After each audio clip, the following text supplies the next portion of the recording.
ఏం లేదు. నిన్న మేము మా డ్యాడీని కలవడానికెళ్ళాము. ఆయన డోర్స్ అవన్నీ లాక్ చేసుకొని లోపలున్నారు. ఆ లేడీ కూడా అక్కడే ఉంది. మేము ఆయనతో మాట్లాడడానికి ఎళ్ళాం ఐ మీన్ మాట్లాడడానికనే కాదు, మా డ్యాడీతో కలిసి ఉందామని మేమెళ్ళాము. బట్ మేము మెసేజెస్ చేసినా, ఫోన్ కాల్స్ చేసినా ఆయన లిఫ్ట్ చేయలేదు. దేనికి రెస్పాండ్ అవ్వలేదు. సో, ఏంటి అంటే ఆళ్ళెప్పుడో ఒక్కప్పటికైనా డోర్ తీస్తారు కదా అని మేము బయట వెయిట్ చేసాం నిన్నంతా. అదే నైట్ ఎంత టైం వరకు ఉన్నారు? అసలు ఏం జరిగింది? నైట్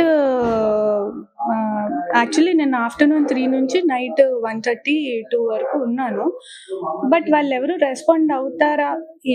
రెస్పాండ్ అవుతారేమో అని మేము వెయిట్ చేసాం. అట్‌లీస్ట్ మా డ్యాడీ అయినా అయ్యో! నా పిల్లలు బయటున్నారు కదా! లోపలికి పిలుస్తారనేమో అనైనా వెయిట్ చేసాం. బట్ ఏం రెస్పాన్స్ లేదు. ప్రధాన కారణం ఏంటి మీ ఫాదర్ అసలు రెస్పాండ్ అవ్వకపోవడానికి? ఆ లేడీనే. ఆమెతో ఉండడమే రెస్పాండ్ అవ్వకపోవడానికి రీజన్. ఎన్నాళ్ళ నుంచి మీ ఫాదర్ దూరంగా ఉన్నారు?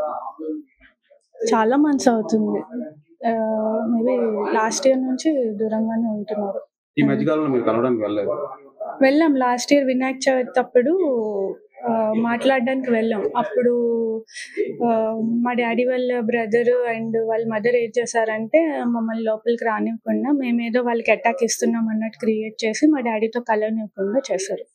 సో, ఆ తర్వాత మళ్ళీ మేము ఫోనుల్లో, మెసేజెస్‌లో కాంటాక్ట్‌లో ఉన్నాం గానీ ఆయనేం రెస్పాండ్ అవ్వలేదు. సో, నిన్న ఎళ్ళాం కలవడానికి. అదే మాట్లాడదామని ఉందామని ఎళ్ళాం మేము.